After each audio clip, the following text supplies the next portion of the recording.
Bat Force Radio. Bat Force Radio is rated M for mature, or should that be immature? Hey guys, Dustin Wynn. Hey, this is Scott Snyder. This is Paul Dini. And you're listening to Bat Force Radio. And you're listening to Bat Force Radio. You're listening to Bat Force Radio. This is Tom King. I write Batman Bitch, and this is Bat Force Radio.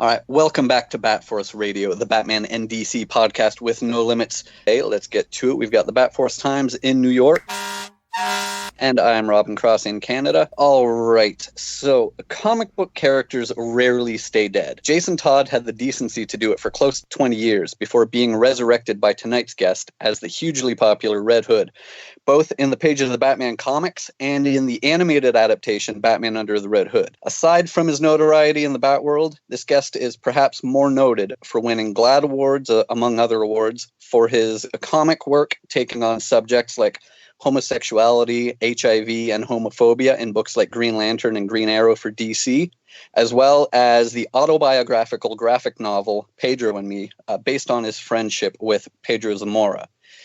Since 2015, I believe, he has been writing a children's series called Hilo, and joining us for the first time on Bat Force Radio, Mr. Judd Winick. Hey, how are you? Thanks for having me, guys. Thank you so much for taking the time to be here. So you are the creator of one of the most popular Batman stories of recent years, and it continues to be so. I work at a comic shop, and Under the Hood is one of those books that we have to order every week, every month. I never get tired of hearing that. It's good to know. But you're obviously, as I said, you're known for so much more. The first thing I wanted to ask you was, obviously, if anyone who knows you knows that aside from your art, you are also known for your appearance on television. Yes. For those playing at home, 25 years ago, I was on MTV's Real World San Francisco. That was the third season of The Real World. It's been 25 years, which seems nuts to us, but that is the truth. It's kind of funny now because I'm doing a graphic novel series, an all ages graphic novel series. So it's mostly geared towards kids, but I will meet teachers, I'll meet librarians, I will meet parents who know me both from mainstream superhero comics or, from being on TV 25 years ago. So it's just being like a 2-generational, persona. such a weird word, but in a household. But it's fun. The kids know me from Hilo. Mom and Dad might know me from Batman or the Real World. There are worse kind of problems to have. It's pretty awesome. That's a cool thing that I think, what parent who's a Bat fan wouldn't think it's a cool idea to have their kids reading stories written by the guy who brought Jason Todd back? That's a blast. I mean, that's really, I can't even tell you how much fun it is that, I get moms and dads who are comic fans, longtime comic fans who read Batman and Green Arrow and Green Lantern back in the day, and now who are reading Hilo with their kids. And it's great. It's great. I would call it weird, but it's not even that. It's fun. It's a fun. A lot of the parents will say like, yeah, this guy used to write Batman. It's like, yeah, you can't read it though, but it's like not till you're at least 12, maybe 13. That's part of the problem is that, a lot of it is what we were doing for, over a decade is making comics for older readers. Not even really aware. We want to be taken so seriously. So we were gearing it towards, older kids and grown-ups, and that's where we went. So it's fun now to actually to be doing this where, I get them both ways. That's cool. Now, I wanted to ask, we like to get this kind of story from everyone. Where did this road begin for you? What what was that thing or that moment that made you want to create? Oh man. Well, I've always been a cartoonist. And when I was a kid, I mean, if you want to go all the way back, when I was a kid, when I was about 8 years old, I fell in love with Garfield. Like, it was, Awesome. I read the comic strip in the newspaper. For those of you young people who might be listening, newspapers are iPads that are made out of paper that have current events on them. And within those papers, there was the section called the funnies or the comics. So I fell in love with Garfield. So I was, again, like a whopping 8 years old, and that's what I wanted to do. Just to slide in 1 second. I mean, how brilliant was Garfield? It was Jim Davis, right? That did. Yeah. How brilliant were it's those still short going. little 3-panel bits that Garfield came out? I love like everything Garfield. That's such a good one to be. And the early ones, to be honest with you, the early ones actually do still hold up. I thought, I mean, when I had kids and I'm yanking, books off the shelf, I'm like, well, they'll like Garfield because Garfield's whatever. It's for kids. When I was 8, I liked it, so I'm sure they'll like it. Then I reread like the first 4 collections, and you know what? It's still good. I think so. It actually holds up. I hear As it went on, vertical ones, right? Yeah. Those books are great. those old school, I think it's like Garfield gets large. Garfield, yeah, that's like one of the Garfield first gains ones. weight. Like really subtle puns. But I loved it. I absolutely loved it, and that's what I wanted to do with my life. I wanted to do a syndicated comic strip, and I'd spent most of my childhood and then most of my adulthood, aiming towards that. Now that said, all along the way, I was a proper geek. I was reading superhero comics, and that's also how I learned how to, read and draw. Was reading superhero comics. I had never intended or thought that I would ever write or get involved in doing superheroes. That was just what I loved. It was always about comic strips, and cutting out huge portions of this story. I did a comic strip all through college. I went to the University of Michigan, and I had a comic strip that ran daily in the Michigan Daily. And out of college, I got a development deal with Universal Press Syndicate. So, my life was working out exactly as I planned. I always wanted to do a syndicated comic strip, and right out of school, it looked like I was going to do that. But it was a development deal, and so we went back and forth. And after about 9 months, they dropped the hammer on me and let me know that they did not think it was marketable, my comic strip, and dropped me for my development deal. And I just about wanted to die. I had to move back in with my folks because the little amount of money they paid me was gone. So there I am, 22 years old, and broke and got nothing. No idea what I'm going to do. I was thinking about moving out to LA and see what happened from there. But then I saw an ad while I was watching the second season of The Real World saying, do you want to be on Real World 3 San Francisco? And, I got up off my parents' couch and examined myself for bed sores and said, yeah, you know what? That sounds pretty good. I'd like to try that. And the miracle occurred. I actually got on the show. And then jump ahead many years, I got syndicated. I actually, in 97 or so, I actually got a syndicated comic strip. And I was ran at about 25 papers or so for a couple of years. And while I was doing that, it's when I decided that I wanted to try doing a graphic novel about Pedro Zamora, who was my roommate on The Real World who died of AIDS.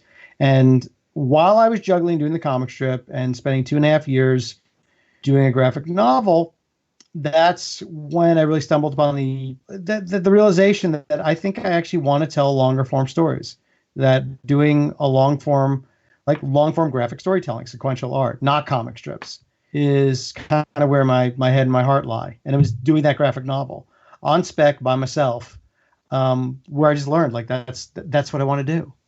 And and then Pedro and me, I should say the book came out, but before that, friends of mine who were in the industry, like in particular Bob Schreck, who at the time was the founder and publisher of Oni Press. He and I met at San Diego Comic-Con a couple of years earlier, and I gave him a copy of Pedro and Me before it came out. And he basically had offered to okay, this is a mainstream book, and you should try to get it published with a mainstream publisher. If they don't do Oni Press, will publish it for sure. I did get a mainstream publisher, but Bob and I were still friends. And then when he wound up at DC, That's when he called me, well, like about a year into his tenure there, and said, "Hey, do you like superhero comics?" It's like, we never got into that conversation. It's like, yeah, actually, I do, man. He said, "Would you be interested in writing Green Lantern?" It's like, yeah, I think I would be interested in that, Bob. And that's kind of how it started. That's the short version. That's Cliff Notes. And I realized I just spoke for 5 minutes straight, but that's the story. Well, that's awesome. And I'm happy to fill in any gaps I left out. I think it's really cool how, in a way, how ingrained you are in actually American culture, American pop culture. I mean, on one side, you're like a pioneer. You were there for pretty much the beginning of what we call like reality television. That's just pretty much taken over a good chunk of media. And on the same note, you've created one of the most popular canon Batman story arcs there are, that is mainstream and people constantly buy and need to restock on the bookshelves and comic book shops and all that. So that's pretty cool. What's your well, for starters, that's very, very generous, and a lot of that is just about luck and timing. But thank you. But hard work too. I mean, yeah, but none of it happens without hard work and passion. And no. I agree. It's success comes with hard work meets when hard work meets opportunities when success occurs. It's my favorite cliche. Can you talk a little about the process in developing on the Red Hood story for our Batman fans? Well, yeah, it's at the time I want to say I was writing Green Lantern, and I might have been writing Green Arrow. I might have actually finished Green Lantern. It was just on Green Arrow and probably a couple other things. When Dan DiDio had sort of floated to me, like sort of just like on the horizon. He goes, do you want to write Batman? It's like, yeah, of course I do. It's like, okay, just all right. At some point, said, the music will stop and the chair will be available, and you're gonna write Batman. So keep that stuff in mind. Keep your Batman stuff in mind. Like, okay. A lot of the stuff is that you get to know your editors, you get to know your bosses, and you have these chats. I mean, literally like years later after that, he said, it's like, how much do you like Flash? I said, I can't write Flash. It's like, why? It's like, he's just not my guy. I said, I just didn't read it growing up. I just don't. I'd have to spend, honestly, I feel like I'd have to spend like 2 years to catch up before it even like, okay, forget Flash. It's like that. So Dan had floated to me like, yeah, at some point Batman, and Bob Schreck was editing Batman as well. It's like, yeah, at some point.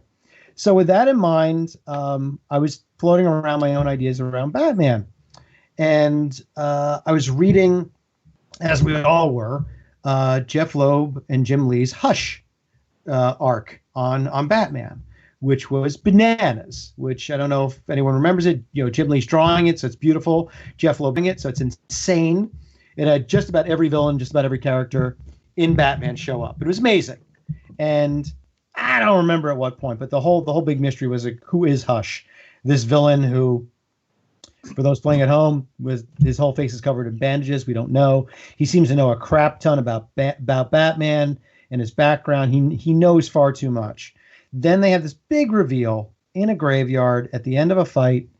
Hush removes his bandages and reveals himself to be a adult Jason Todd, who says he threw himself into the Lazarus pit and he's been resurrected and he's alive. And my head exploded. I thought this was the greatest idea. By the way, can we cuss on this or should I keep it clean? Oh, yeah, go right ahead. Good, because I thought it was the greatest fucking idea I'd ever heard. I was so excited. As a reader, I'm just reading this like everybody else. I saw it. I just saw the whole story like 100 miles of broken road. Like, this is a great story. It's like an opera. This is Batman's greatest failure, and now his greatest failures come back to life. And he's a bad guy, and he's going to take everything that he's ever taught him, and he's going to use it against them. I swear to God, that was my reaction. It's like, I can't wait. It's going to be great. And then the next issue, they took it back because it wasn't Jason Todd. It was just Clayface. Yeah. It's like, okay. Well, all right. So we're not doing that. And I was legit disappointed. I thought I was excited to see that story. I was excited to see that from Jeff and from Jim. And I was also excited that, it's going to change things up. I mean, that's the real hard part about writing superhero comics, is that you're given a very small piece of real estate in which to work in. These characters, who some of them are coming up on 80 years in print, they don't change a lot. They don't get any older. They don't, they don't get married. They have certain rules. They occupy. You can't write them from A to Z. You have to basically write them from like A to D. There's a small part which you have to find new stories within these, tiny parameters. So when you find something new, which I'm always amazed when, like, a Tom King or Scott Snyder pops up and like they managed to find a new lane. It's like, that's great. It's so great. So for me, I saw this new lane. I said, like, this would be kind of interesting. And for me, it's like, I knew it'd be undoing something huge, but I thought it was also the idea, that it still stayed faithful to the idea that it was still Batman's greatest mistake. It didn't change that. It was still this great nightmare. So again, when my turn came around, which was only a few months later, and Bob and Dan, started talking about like, hey, coming up in like, 6 issues, like, would you be able to take over Batman then? It's like, yeah, I think I would. And I told Bob about it, what my idea was, and then I actually had breakfast with Dan DiDio it was at the San Diego Comic-Con. And I was one of like 5 breakfasts that Dan had that morning. Dan likes to eat breakfast. No, he doesn't. But it's a great time to do meetings. I mean, it's what you do. Yeah. This is inside baseball. If you want to get anything done meeting wise, you have to do it before you go to the convention center. So you're up early and you go have breakfast with whoever you need to have. I mean, I've done it myself where I've had 3 breakfasts. In this case, so Dan and I are sitting and talking about it, and I told him my idea. Like, he knew I wanted to bring back Jason Todd. And I kind of walked him through sort of the machinations of the story. And then I told him the ending, which was important to me. Like, yeah, and in the end, Jason, kidnaps Joker. He's got him. He's confronting Bruce. He's finally confronting him in a big, big way. And he tells him that this is not about that, you let me die. It's that you let Joker live. He killed me, and you didn't kill him. You let him live. And Dan said, that's where you're going to end it? Like, yeah. He says, go write that. Go ahead. Like, I don't care to hear anything else. It's fine. Go ahead. It's like, go ahead. It's like, how many issues do you think? I said, I don't know. I think like 2 years. It's like, okay, great. Go. He said, that's the ending. God, I can't wait to see that. That's awesome. Great. And it was fun. And it was after that. I mean, for me as a storyteller, I always like to know where I'm going. I always know my ending. The middle seems to change, can change and have different machinations here and there. But I always like to know where we're going to land. I mean, even right now, so I'm writing and drawing this graphic novel series, Hilo, and I just finished book 6, and it's the first major story arc is finishing up. This started 5 years ago, but I always knew where we were going. So for me, it's important. You got to know where you're going to land.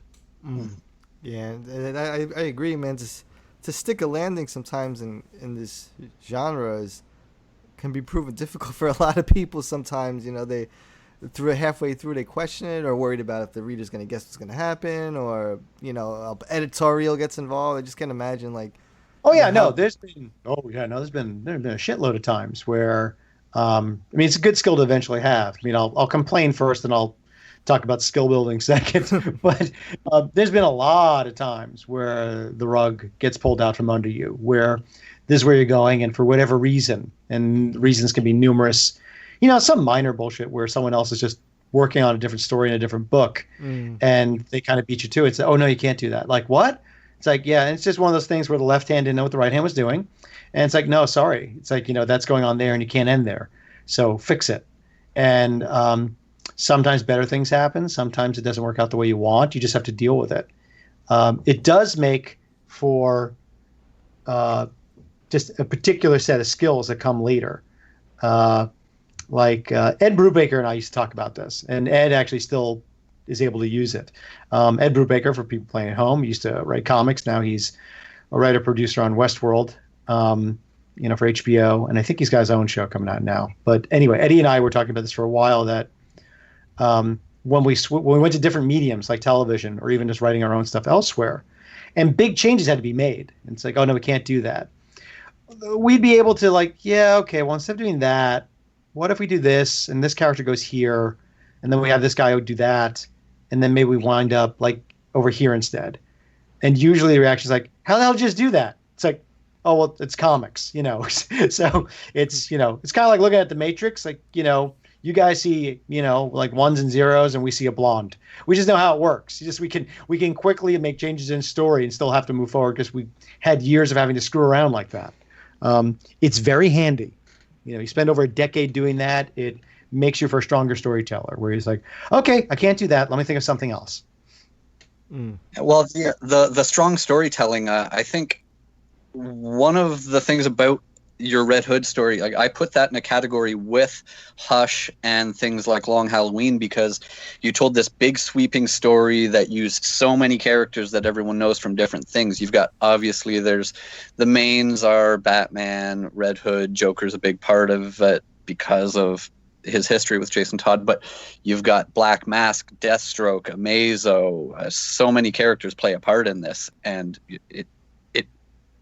they all manage to fit in the story.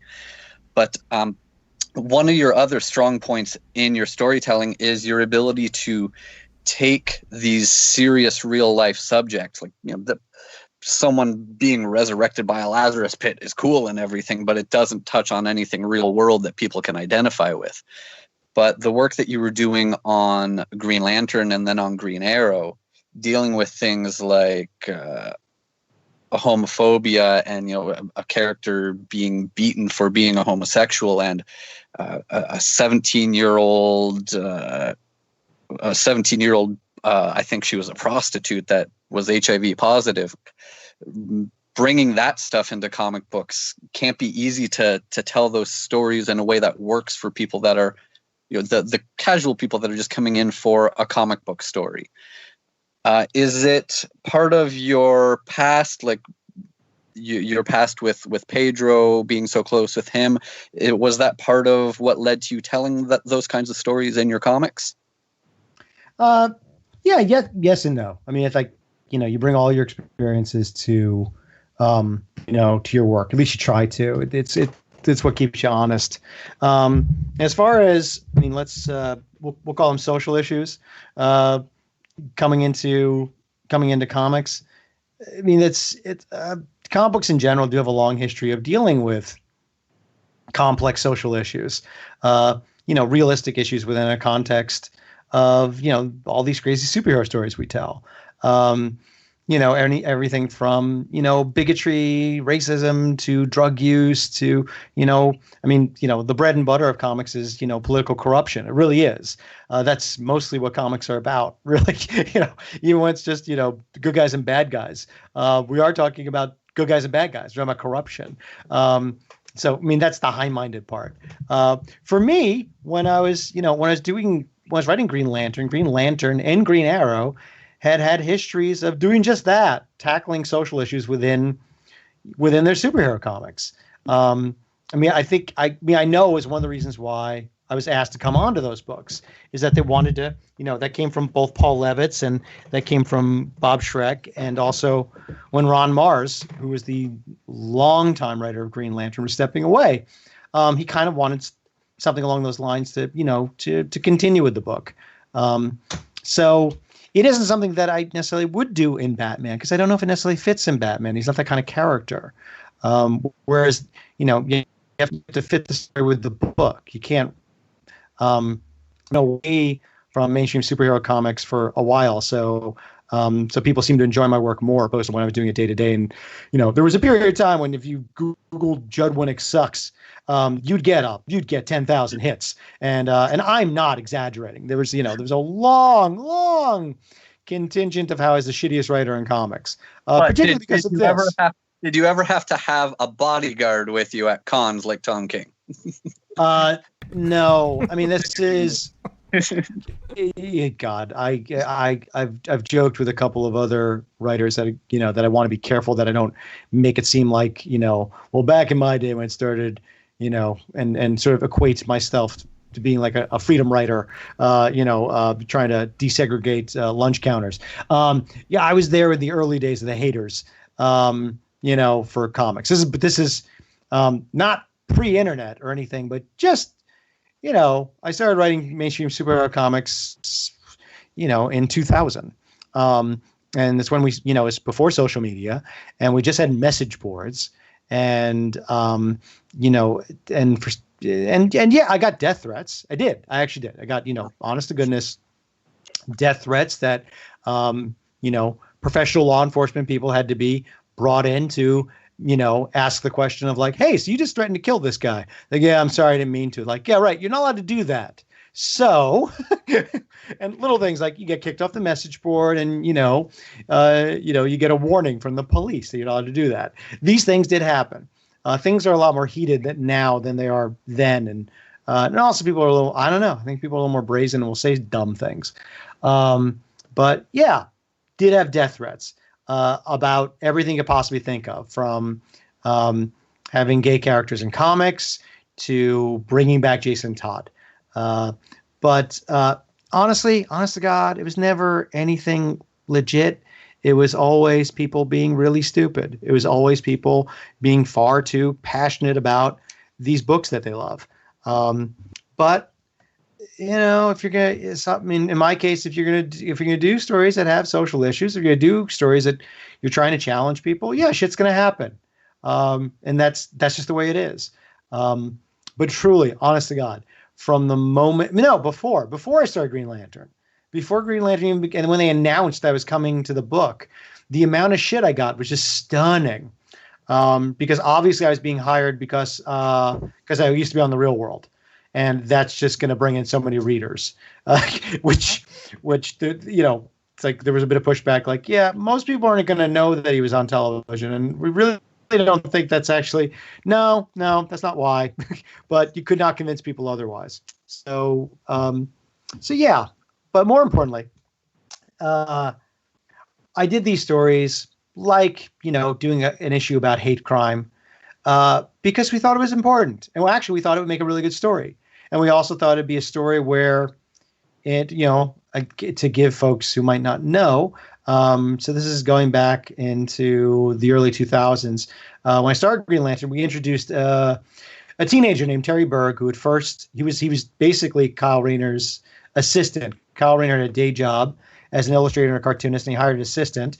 And eventually, this teenager would come out of the closet. He would come to terms with sexuality, and he came out as gay.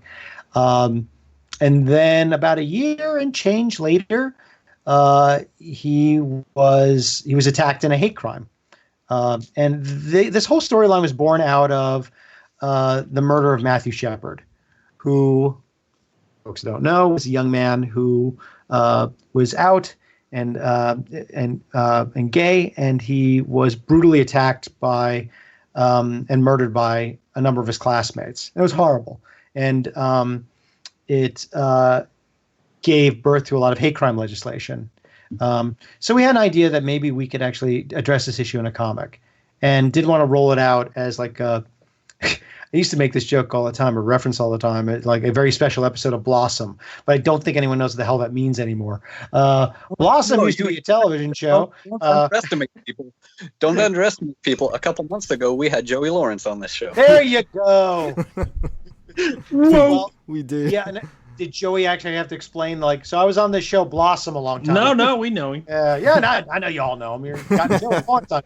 You at least looked them up on Wikipedia. But yeah, for us, I didn't want it to be, better example, I guess, be like an after-school special where we do kind of one and done, and that's it. It's, we wanted to do kind of an ongoing story that sort of dealt with this issue. And the upside of doing this is that you get to have a discussion about hate crimes. You get to have a discussion about human rights, and no one in real life has to die, and no one in real life actually had to be beaten up or going to the hospital. Here we have a fictional character who, suffers this and survives, and then we get to talk about the issue. We get to talk about hate crimes, and that was interesting for me, and for a lot of our readers. So it was, again, I think the most important thing is we thought it would make an interesting story. We wouldn't do it if we didn't think otherwise, and I think everyone at DC pretty much felt that way. It wasn't like a lot of these ideas got shot down because we spent a long time talking about it and how to deal with it. And later, when Mia Durden, who was Oliver Queen, Green Arrow's ward. He was she was his ward. He was basically, she came in like a foster kid. So he was a teenage girl that he kind of rescued from the streets. Actually, and I should preface this by saying this was Kevin Smith's character. When Kevin Smith brought Green Arrow back to life, he also introduced Mia, who was a teenage prostitute, and Ollie got her off the streets and brought her in. And Kevin Smith actually had the idea of making her into Speedy. But I think people saw where he was going with it and kind of pushed back on the idea of a teenage sidekick. That in this day and age, would Oliver Queen, in his right mind, put a teenager on the street fighting crime? That's nuts, right? We don't do that anymore. And like Kevin said, you know what? I'm not. So he kind of put a pin in it. And I actually thought, given the origin story that he gave her, is that eventually she was going to test positive for HIV, that this will be a character who is living with AIDS. So when I took over the book, that was one of the questions I asked. And actually Bob Schreck said, you know what? I don't know, but you might not be wrong. And this is something we'd think about. So as thinking about it, we made sure to call out the point that Mia was older.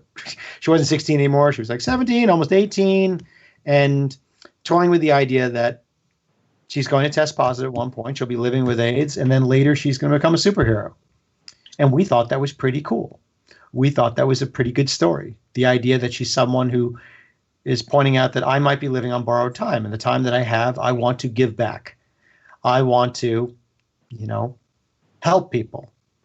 This is what I want to do with what I have. I might live 5 years. I might live 50 years. I might live 2. I don't know. But I can do this, Ollie, and I don't think she deprived me of that. And that made sense. So that, again, we thought made for a good story. And then a few death threats followed after that. But those are important stories to have happened in comics, though.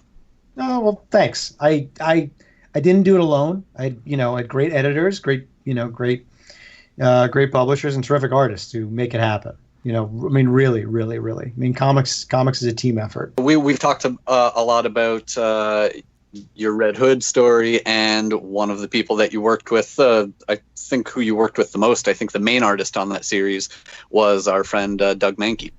Yeah, and Doug's, God, he's just the greatest. Yeah. He told me to tell you hello.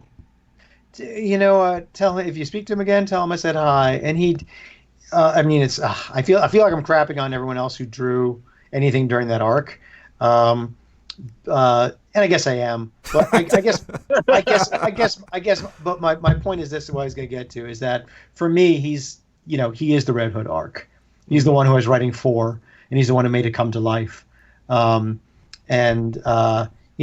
made it something. Even down to little tiny things, whereas, I drew the original design of what, Jason Todd the Red Hood would look like. And originally his helmet wasn't going to have eye holes in it. I thought it kind of looked cool and referenced back to the original Red Hood that it doesn't have eyes. It's just, it's blank. Mm-hmm. But Doug, I think, just did a couple of sketches and said, it screws up the head turn, in a big way. It'll look weird at some point because we actually can't see where he's looking, especially in close-ups. And someone put eye slots in. It's oh, okay. But Matt Wagner was already well into painting rather than the first 3 or 4 covers. So if you look at the covers, he doesn't have eye holes on his helmet, because Matt was going off my design, and then Doug came in there and fixed it, and properly so. But more importantly, holy crap! Doug can draw, and really just so dynamic and such great acting, and just really made it something. It was just great. Something about the product that you and the rest of the team, as well as Doug, put together struck enough with fans. That we talked about Hush being a few months before this, but you guys managed to put together a story that was animated around a decade before Hush. Yep. Is now getting that treatment. Yep. Well, I think the only difference was that I went in and pitched it. Well, I have an animation background. I created and produced a show for Cartoon Network, and I've been in animation for a while. And honestly, after this was after Dark Knight came out, so like literally right after Dark Knight came out, and I forget who I heard from. Someone was saying that DC Warner Brothers Animation was thinking about doing like kind of a darker turn, like they were looking like Dark Knight just sort of blew the doors off everybody, and was so amazing. They said, wouldn't it be great if we could do something like that? For the animated space, for in our, as an animated feature. And I said, well, shit, I'm gonna go pitch them Red Hood. And the only trick I had to sort of work out in my head, let me tell it this way. So I'd worked out a pitch, and I was going to pitch and for those playing at home, pitch is when you literally tell the story to, executives who are going to agree to green light and buy and do the movie or the project, where the hell you're working on. So I had worked out the pitch, and as Bruce Timm told me later, so Bruce Timm was one of the heads of DC Animation and Warner Animation, and he told me later, he said, yes, this was the whole thing was a no-go for me. I was like, seriously? He's like, oh no, I didn't want to do it. Like, you didn't like the story? Like, no, I love the story. I thought it was a great story because I read it. I said, yeah, but we can't tell the whole Death in the Family story to, first. Like, how do you get the weight and the gravity of Death in the Family? Jason Todd's got to die for him to come back. And we don't have 4 hours to tell this thing. We're not going to do a two-parter. He said, so I was like, forget it. Like, it's just not going to happen. So in my pitch, what I did is the first thing I did is I pitched the teaser to the movie, which is the death of Jason Todd. Just the death. And we got Joker has kidnapped Jason Todd as Robin, and he's beating him to death in a warehouse with a crowbar. And Batman is, on his motorcycle, desperately trying to get to him before he dies. And Bruce said, he goes, I'm listening to this and realized, oh, we don't have to do the whole goddamn thing. We can just do it in the teaser. Oh, forget it. This is a yes. He said the rest was a blur. I was barely listening to you. I was already like, oh no, we're gonna do this. We're totally gonna do this movie. And it was just that. He didn't throw a Funko at you? No, hardly. Quite the opposite. Okay. I was like great, let's do it. Good. And this was pre-Funkos actually. Did you mean a Funko? Has a good arm. Now, did you mean a Funko bat wiffle ball or an actual small a Funko vinyl? He's a been Funko known Pop vinyl, yeah. He let one rip against some. There was this chaotic line, and people were acting out of order for his commission list or signing whatever at SDCC one year, and he just got fed up and someone wanted him to sign a Funko Pop, and he literally launched a Funko Pop at the person. So that's been the ongoing joke with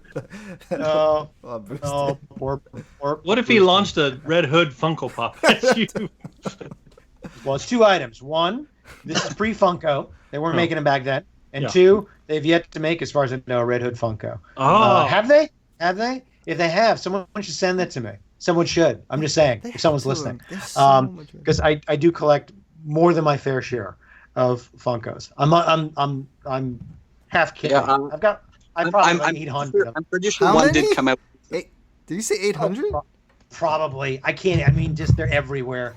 I mean, we've in the entryway of the house, we've got like 4 shelves, which is literally probably covered like with 200 of them alone right there. I mean, maybe even more. Like all I got in early and kept going with every new one they put out until finally oh, fuck this. I'm only going to collect what I absolutely like quote unquote need.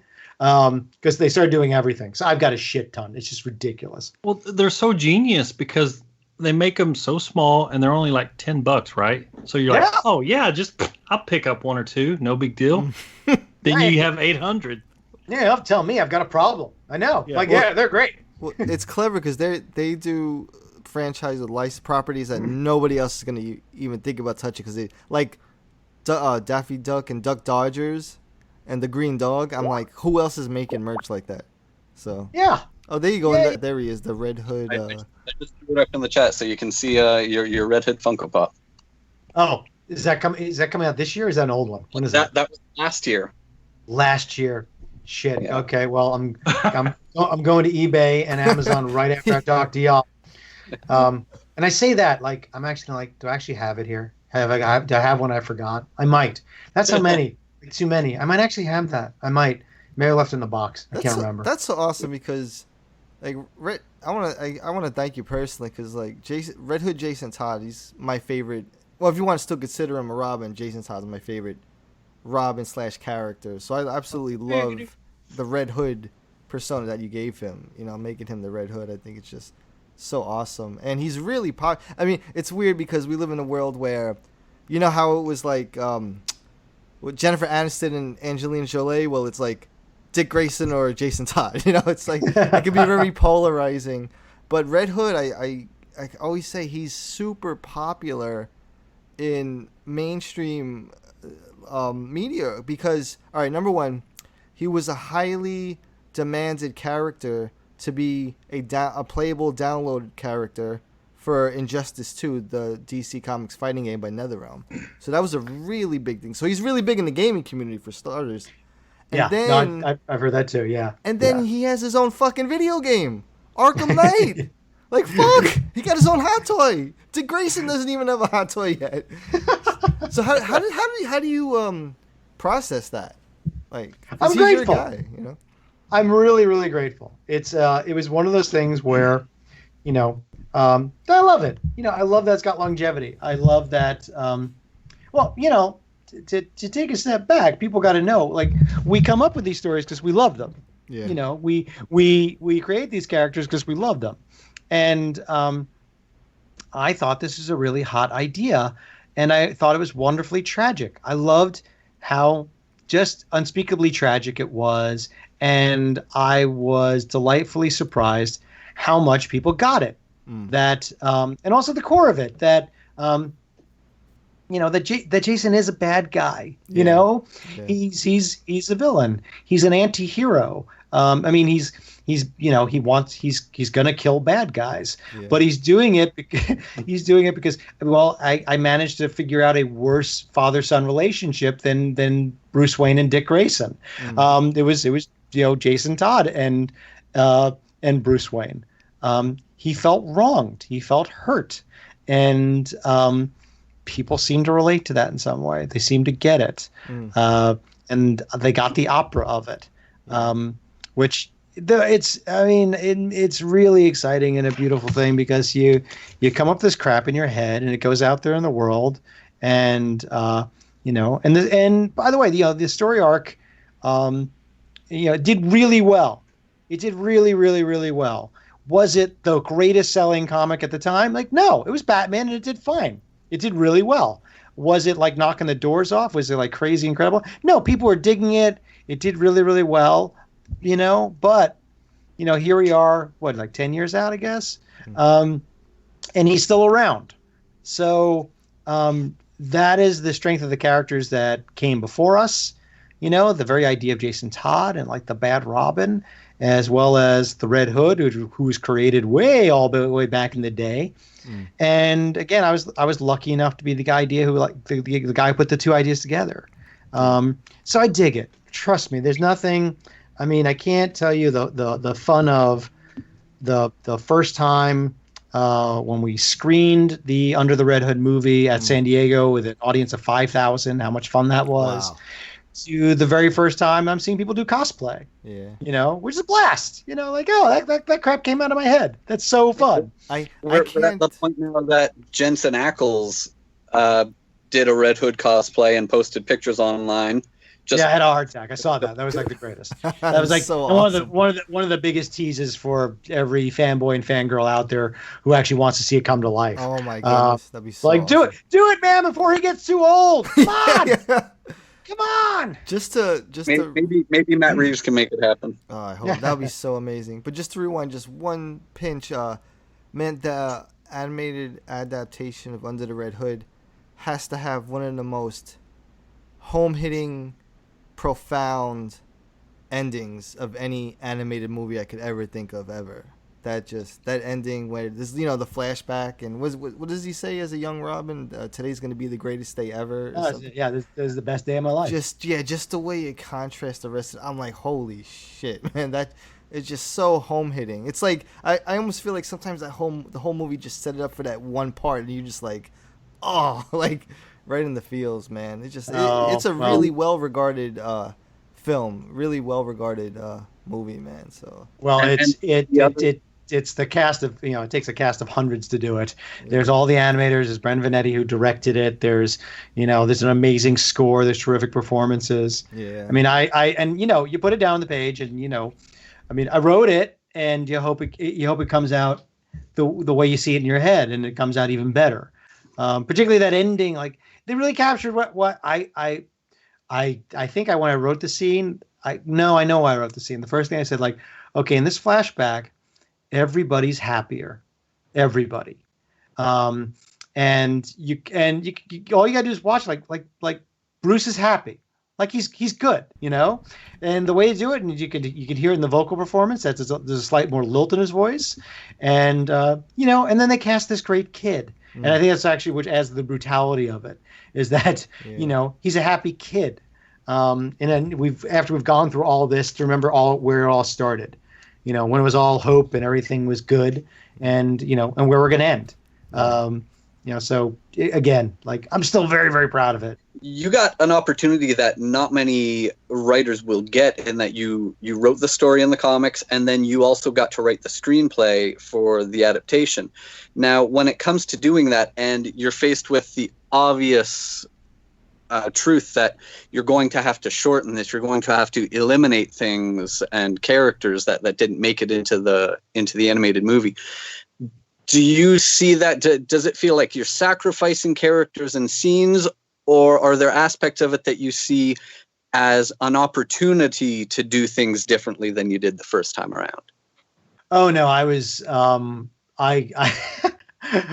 sorry to laugh, because when I got the opportunity to do this, when I came up with the idea that I wanted to pitch it as an animated feature, I was excited because in my head, like, oh, I just get to do the best stuff. I'm just gonna cherry pick all the best crap from the 2 years, and I'm gonna put it in the movie, and it's gonna be awesome. And I don't know if that sounds egotistical, but you kind of know over 2 years, you know, it's that's you know, 24 and change comics, and you know, and there was an annual, and there's a lot going on there, you know, so it's a lot of swinging and a lot of pitches. But you get to know, like, yeah, this time around, just gonna go for the home runs. Everything that was awesome, I'm gonna take all the awesome parts of the comic, put it in the movie. Greatest hit album. Yeah, no, seriously. You know, I mean, you're running. I mean, all these things where you ask questions like, hey, are we cool with using Amazo? It's like, yeah. It's like, all right, cool. I'm going to use Amazo, because, like, doesn't even matter. We don't have to explain it. Just a big giant rollout with all the powers of the Justice League. Yeah, I'll explain it in one line. We'll do that. Great. Okay, let's put it. Let's have Nightwing in here. For heck, yeah. This would be great. You know, and like, yeah, we're going to use Black Mask. And I won't lie to you. Early on, so, I won't tell you it was in production. We were talking about Black Mask. And they said, so how does this mask work? It's like, it's not a mask, it's a skull. It's like, what? Like, that's his face. Like, how the hell is that his face? It's like, he at one point, like, burned his head and pulled all his flesh off. Like, that's his face? It's like, yeah, it's like Red Skull, but it's black. It's like, okay, now I got it. Red Skull, but black. Okay, that's fucked up. Okay, we'll do it. That's fine. Yeah. And, you know, it's one of those things you don't think about. It doesn't matter. It's like, all right, we'll just design it. We'll go do it. I mean, they got it once. Like, okay, he's like Red Skull, but it's like, it's black. Okay, got it. All right, we're moving on. But yeah, for me, it was a lot of fun, because I got to use the good stuff, and I got to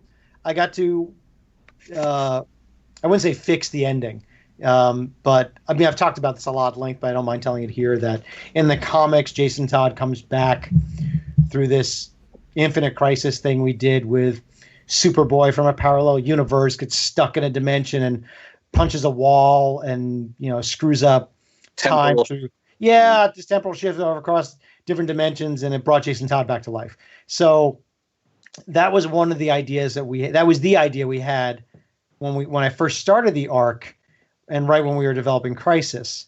And I have talked about this a bunch, but I'll tell it one more time. But when the time was coming that I was going to reveal how he came back to life in the book, part of me said, like, well, do we actually have to tell it? It's like, nah, I guess people want to know, so we'll tell it.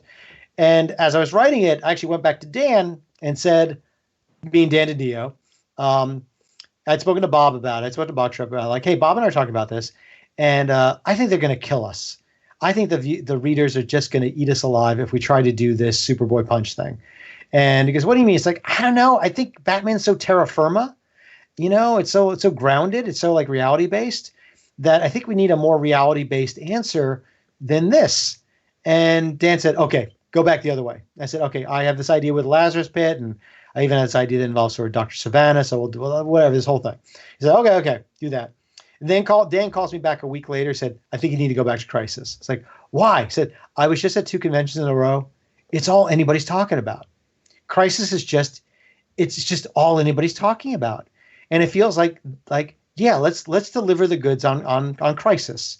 This big overarching story that goes across all the books. Now, the thing was, like 6 months later, he might have had a different answer. I might have had a different feeling, but it felt like at the time we were doing it, the idea of doing this story within Crisis was just so red hot and made so much sense. That's what we did. And that's how we did it. It did not last well. As time went on, looking back on it, it didn't serve the story well to have something that was so ingrained and weird and metaphysical and geeky to be the answer about how he came back. So, you know, years later, when I'm doing it again, it's like, well, no, we're not going to do Superman Punch. He's going to come back through the Lazarus Pit. And that was easy. I mean, I'd had a lot of time to think about it. So it's like, okay, so I'm gonna go with Plan B, which we had thought about. So that was the thing. And for me, I was happy because I got to do it both ways. I got to do the original idea that we had, the one sort of gave birth to the idea and stayed faithful to the comics that were coming out at the time. And then later, I got to do one that was gonna, like, you know, I think, you know, stand the test of time a little bit better, just a little bit better. I mean, that's part of the problem with comics, you know. I think also that way, you know, doing the Roz involvement, having taken his body and threw him in the Lazarus Pit, that leans in really well to the Lost Days. Yeah, it did, and that was my kind of my last bite at the Red Hood apple, which again, there's another one that I went to Bob and Dan and said, like, I got one other Red Hood story, like, and like, you know, and they were excited, like, great, everyone loves Red Hood, let's do it. I said, I got the idea of doing kind of an origin story. And Dan, I remember shaking his head. He goes, man, that means no costumes, right? It's like, yep. It's like, God, I hate it. Okay, that's fine. All right. Dan always had a thing that, like, we always try to put, like, superheroes in street clothes. He said, they have the fucking costumes. Let them wear them. Let them wear the fucking costumes. Like, let them do it. For God's sake. And he wasn't wrong when we spent like the decade of doing everything grim and dark and like every chance we got, we wanted to put them like in civilian clothes. I don't know why. We just did. It was just we couldn't help ourselves. Yeah. Sidebar: all comic geeks should listen to this podcast called Imaginary Worlds, and there's a great podcast, only half an hour long. It's called The Hobo Suit. It was one of the first ones I listened to from Imaginary Worlds, and it details the folks who made the early and best superhero costumes. And now they sort of figured out the art of it, that, like, you know, there's a way of making this stuff that is more like body armor rather than costume, rather than spandex. That made it seem real. Yeah. So anyway, yeah, Lost Days with Red Hood. Yeah, that was me filling in the gap years. You know, when Jason disappeared and when he showed up as Red Hood. And that was basically my pitch, is like, yeah, we're gonna go learn, you know, how he got it done and how he kind of went bad, as it were, or went worse. The lightning round. All right. Sure. Maybe. Is it true? No, I haven't heard it yet. Is it true? Are you really from Dix Hills? I am really from Dix Hills. This is gorgeous. I'm Long Island, right? Like exit 50 Long Island. Yeah. I grew up on Long Island. I grew up in Dix Hills. I was exit 52. Oh, okay, 52. Wow, Dix Hills is big. Fuck, It is not that big, but because those exits when you get out there, they're really far apart. I know. Like the further you get out in that area, it's like each exit is like 2 miles from the next one. So yeah, but it's suburban living. That's true. It was a great place to grow up, and now I live in California. Cool. Right, so the first question is New York style pizza or Chicago deep dish style pizza? Oh, New York pizza. Oh, I mean, you gotta. I mean, no, but I mean, they're two entirely different animals. Yeah, that is true. For me, it's trying to like compare, like, what do you like better, Italian food or Indian food? Like, they're two different species. They're two different sports. I mean, one is pizza, the other is deep dish. It's a whole different thing. It's like soup, as some people refer to it. Yeah, it's not the same thing. What about that low carb California shit? That's not pizza. That's what you're eating instead of pizza to kid yourself. Yeah. Kale earthquake pizza. That's not funny. You put kale on pizza, you're just lying to yourself. You're just a dick. It's not a personal attack. It's just you're making a decision, not a good one. But like, if you're gonna go in and have pizza, have pizza. Right. If you want to have a salad, have a salad. Just make choices. That's all. Plain or peanut M&Ms? Plain for sure. Oh, okay, cool. If you could have dinner with one human being who has lived throughout history, dead or alive, who would it be? Oh, this is such a dark, terrible question. Which it's no. It also like it's like you got to pick one. It's like I don't know. Like I know, like I need a lot of people. They're either like, oh, do I choose a family member or do I choose like Abraham Lincoln? Like right. Yeah. Well, that said, when you think family members, like I guess, but I guess I'd be curious about like having dinner with like my great grandfather, right? Which was his name was Max Winick. The funniest story I can tell about him is like I'm a shade under 5'9", and most of my family is like over 6 foot, and my uncle and I were going through like a bunch of old boxes and shit. Old pictures and whatnot. And then we found a driver's license from my great grandfather. And my Uncle Mark holds it up and said, "Holy shit." He said, Grandpa Max is 5'4". It's like, what? And he looks at me and goes, "This is why we're this size. This is how this happened. Right here, this guy."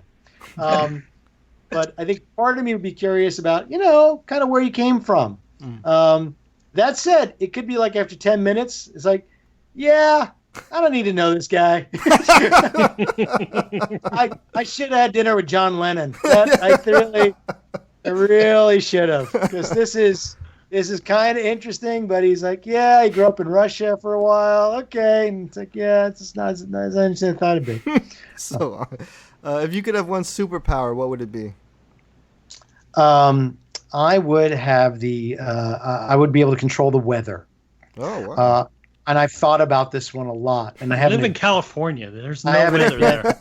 No, you know what, man? Because after writing superhero comics as long as I have, and thought about this question a lot, I thought about like the one power that you could actually be a superhero, that you could actually save lives, like for real, like do things, and changing the weather.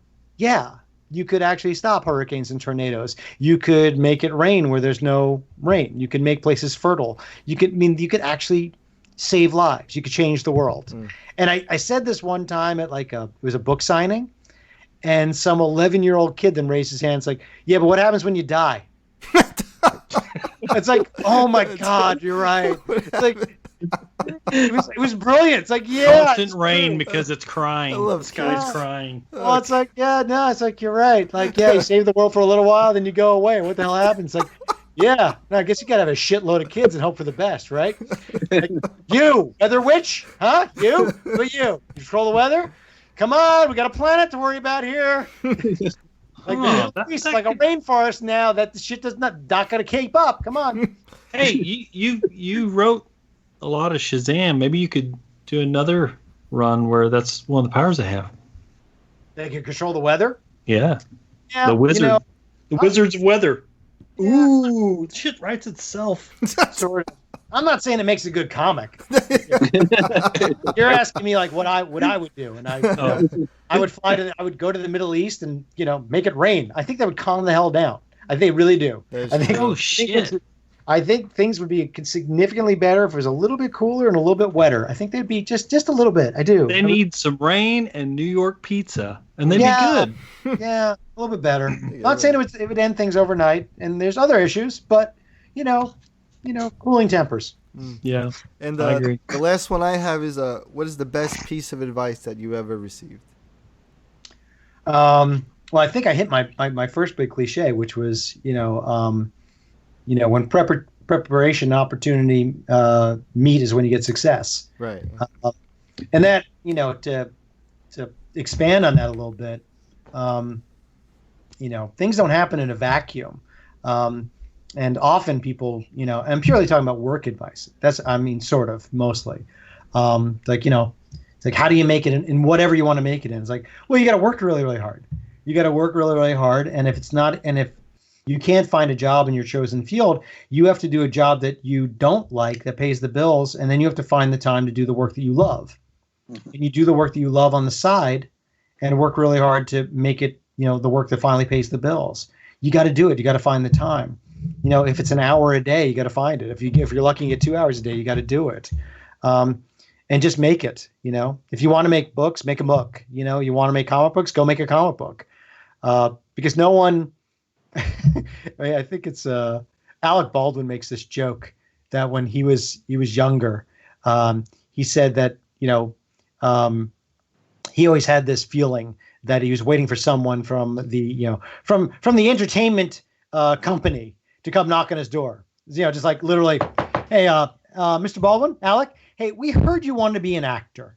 We're from the entertainment company, and we would like to hire you to do some acting for us. So please come act for us. He said, no, it doesn't happen. You actually have to get out there and and do the work. And it's more meaningful when you work really, really hard and you get it done. So that is unfortunately the best advice I have.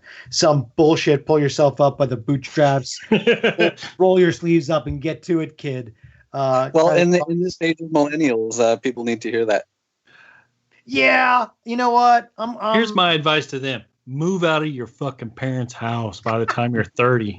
You know what, man? For the last, I don't know, about, I guess, like 60 or 70 years, every generation has said that to the generation under them. Move out of your fucking parents' house and get a job. Just put hippie on the end of that sentence. Move out of your parents' house, you hippie, and get a job.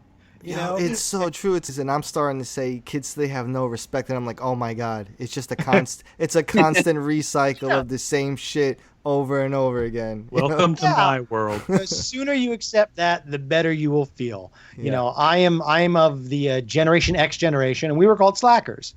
I'm working 3 jobs. And and there's no one I didn't know who wasn't working really, really, really hard. But we got we got hung with this mantle that we were slackers. Like, yeah, okay, fine, And then my generation, which has built the tech industry, there's minor things like that, and after that, now it's the millennials who are like lazy shits and aren't doing anything. The millennials get it pretty bad. They get hammered though. No, like honestly. Sorry, Levi. Keep going back, I don't, the baby boomers didn't get a pass. Nobody does. And among every generation, we focus on the worst of them always because it's way more fun. You don't think of like, it's just more interesting and it's a lot more, it's got a lot more juice to write up how, convenience stores are dying because of millennials. Like, yeah, okay. I'm sure it's not good for them, but I've learned not to generalize them anymore because it's so not fair. Because there's a kid in my neighborhood, a 20-year-old kid, who doesn't even own a cell phone, and all he does with his spare time is rehabilitate pigeons in his coop that he made in his yard, and that's where his money goes. I'm like, I can't generalize everyone. It's just not fair. There's so many. I'm like, holy shit, man. What's your holy grail of Funko Pops? Oh, dude. Which is the one that you won't let even your wife touch? I mean, you like hands off. Wow. Okay, well, that's for one. That's a terrible example because my wife gets to touch everything. Oh, and no, she's a big geek as I am. I swear to God, it's why we're together. It's, I found this like brilliant and beautiful woman who could talk Star Wars as much as I could. Like, Okay, bad oh, example. shit, If I came to your house and I started looking at them, and I wanted to pick one up, and which one would you go? Stop. It's not the Funkos because there's a lot of them. But I will say we do in this household. We have 3 life-size Yodas. Wow. And 3. And yeah. Oh yeah.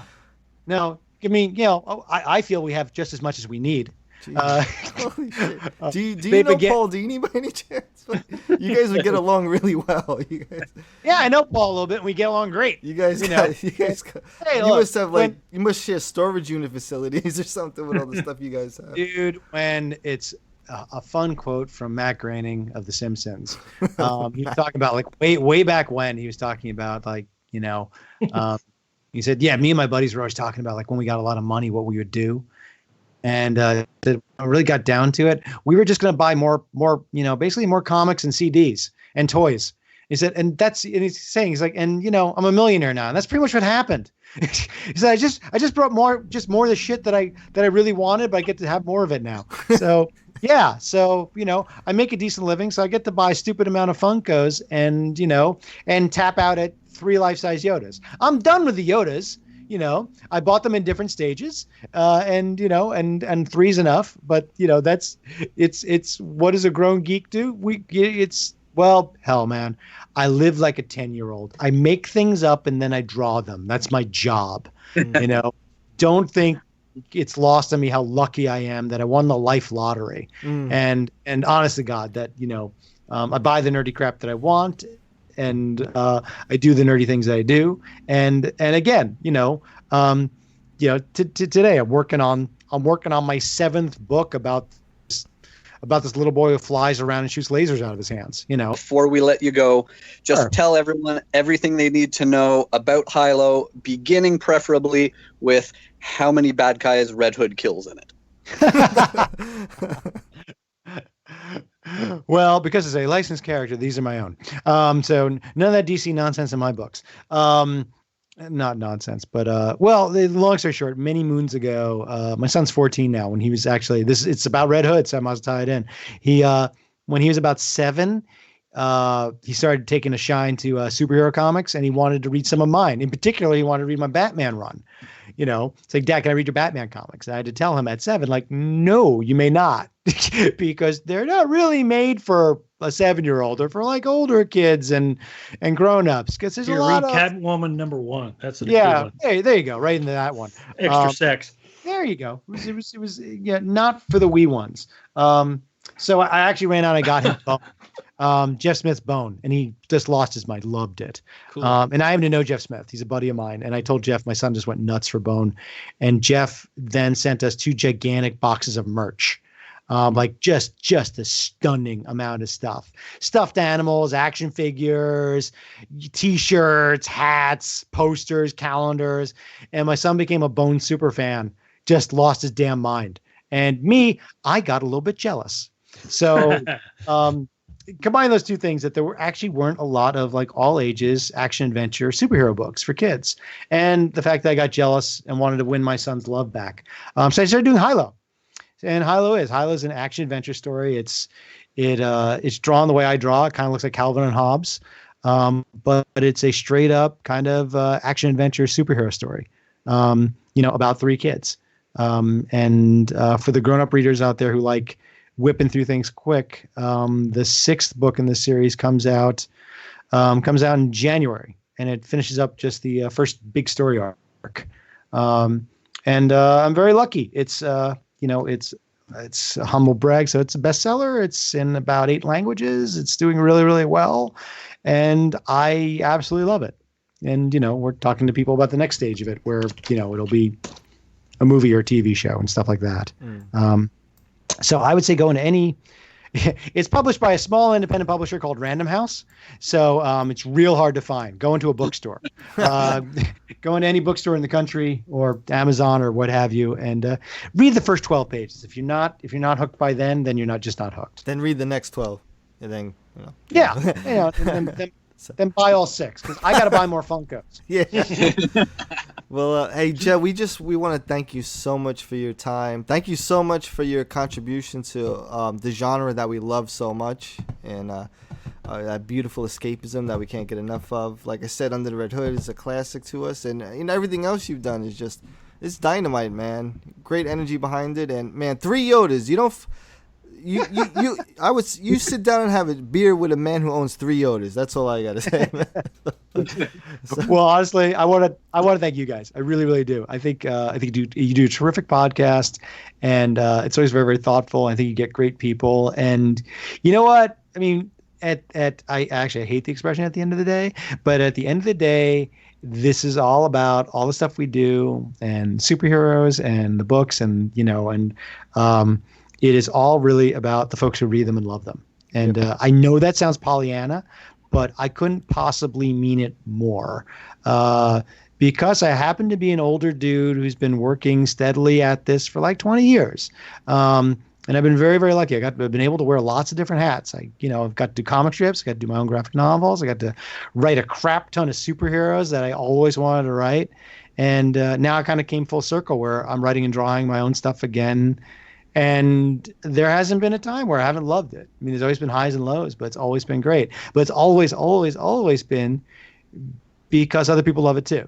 So thank you guys. I mean, the support you give us is immeasurable, and you can't put a price tag on it. You guys are the best. So thank you. We really appreciate that. Thank you, Judd. Thank you so much. Hey, Gotham dwellers, make sure to stop everything right now and subscribe to Bat Force Radio. We can be found on iTunes and SoundCloud. Don't miss out. Guaranteed to satisfy all of your Batman and DC needs.